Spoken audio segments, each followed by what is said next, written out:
All right, what does science say about God? In order to do this, we have to go back 20 years to the O.J. Simpson trial. Can you believe it's been 20 years since the O.J. trial? 1995. You say, we're going to retry O.J. here? No. I just want to make a point about it, okay? Let's look at the evidence that was presented at trial, some of the evidence. First point, Simpson's blood was found at the scene of the crime. There's only a 1 in 170 million chance it was not Simpson's blood. Secondly, Goldman, Brown, and Simpson's blood, Goldman and Brown were the two victims, and Simpson's blood was in Simpson's Bronco. You remember the white Bronco, the slow speed chase in LA, the LA freeway? All the blood was in the Bronco. Thirdly, the glove at the scene had blood from all three on it, and it matched the glove at Simpson's house. You remember when Johnny Cochran said, if the glove doesn't fit, you must acquit? Remember that? And the glove had dried because all the blood on it, so he couldn't put it on. Then the bloody footprints at the scene were from a rare size of size 12 shoes that Simpson owned.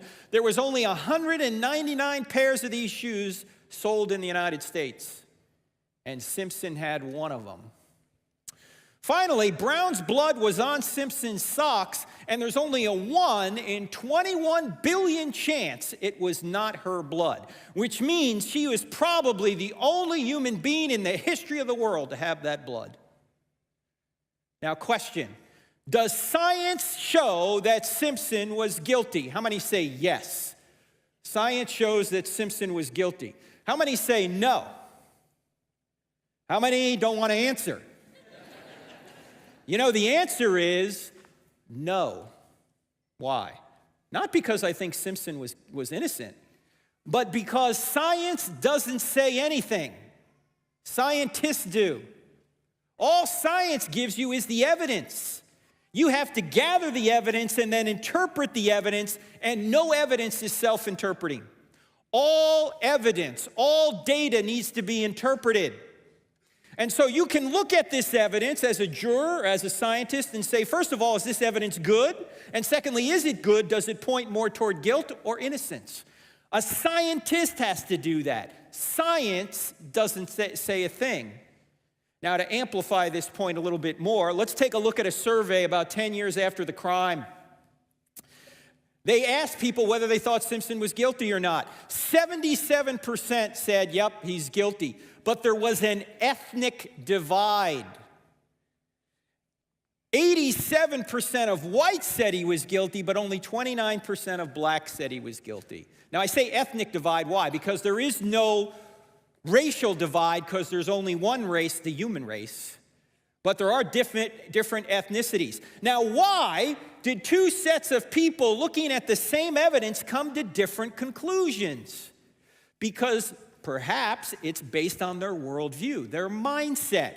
Blacks, understandably, were more apt to think the case was racially motivated. Why? Because maybe they had been victims of racism themselves and said, OJ's been set up. Whereas whites hadn't had that same experience, so when they look at the evidence, they go, OJ's guilty. Same evidence, two different conclusions. Why the difference? The mindset, the worldview. I submit to you this is the same thing going on when scientists are arguing over where the universe came from, where life came from, where subsequent life forms came from. It's based on an argument over worldviews or mindsets.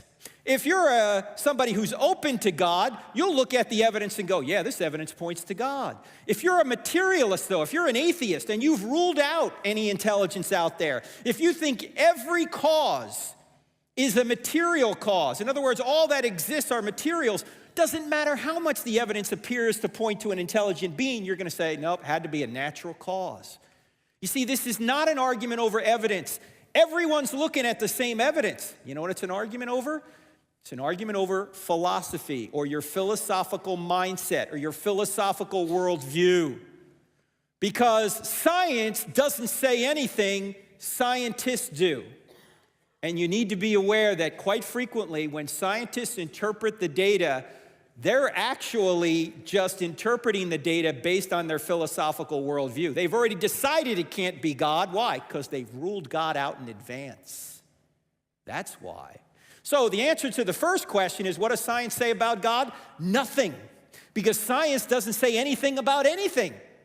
Scientists do. Science is just a method we use to discover cause and effect relationships. It doesn't say a thing.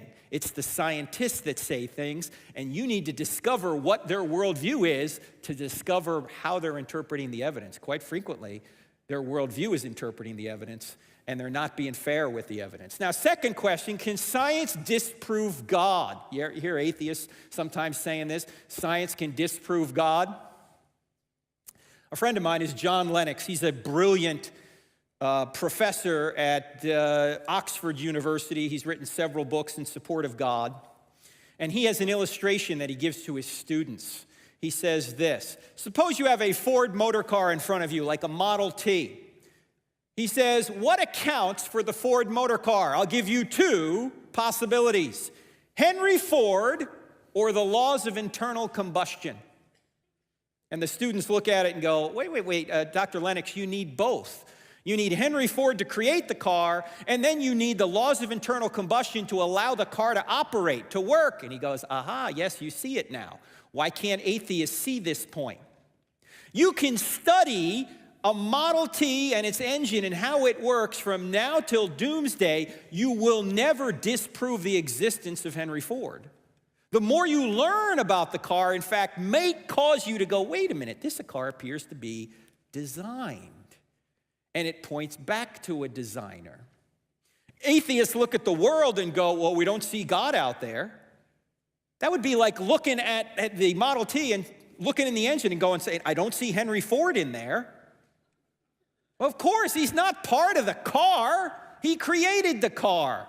God isn't part of the universe. He created the universe. In fact, to say that a scientist can disprove the existence of God is like saying that a mechanic can disprove the existence of Henry Ford. A mechanic can't disprove the existence of Henry Ford. The mechanic can learn everything about how the car works and operates. He will never disprove the existence of the creator. Again, he may actually show that a creator exists, because the more he studies the car, the more he realizes it had to be put together by intelligence. In fact, let's take a look at the two types of science. There's empirical science, and then there's forensic science. Empirical science studies the present, whereas forensic science studies the past. Empirical science determines or discovers how things operate, whereas forensic science discovers how things originated. For example, you take 2 parts hydrogen and 1 part water, or 1 part oxygen, you put it together, you always get water. You can do it over and over again. You can go in the lab and repeat it over and over again. Empirical science is repeatable, but forensic science is not repeatable. You can't go resurrect Ron Brown and Nicole Brown Simpson, or Ron Goldman and Nicole Brown Simpson. You can't resurrect them and witness the murders over and over again. It's a one-time historical event. So if you want to figure out scientifically what happened at the O.J. Simpson murders, you have to be like a detective. And you have to look at clues and draw an inference to the best explanation. What murdered or who murdered these people? You can't repeat it in a lab.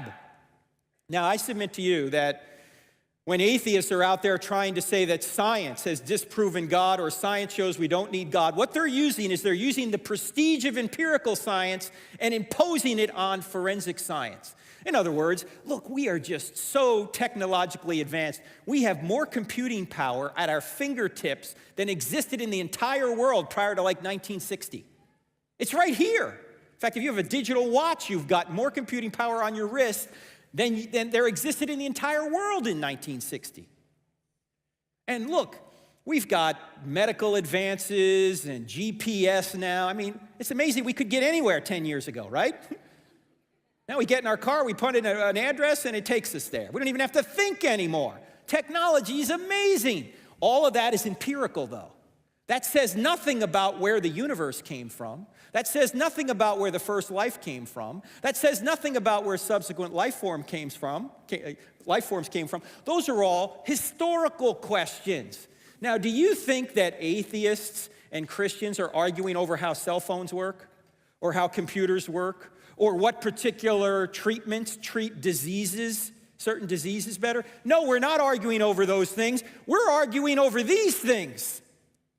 This science is much more secure than this science. This science you can repeat. This science you have to draw inferences.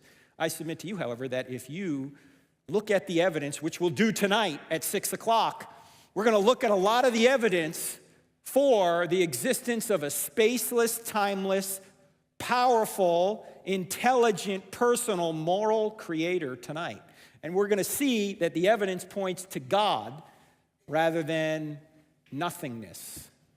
So you need to keep these two types of science in mind when you're looking at this question.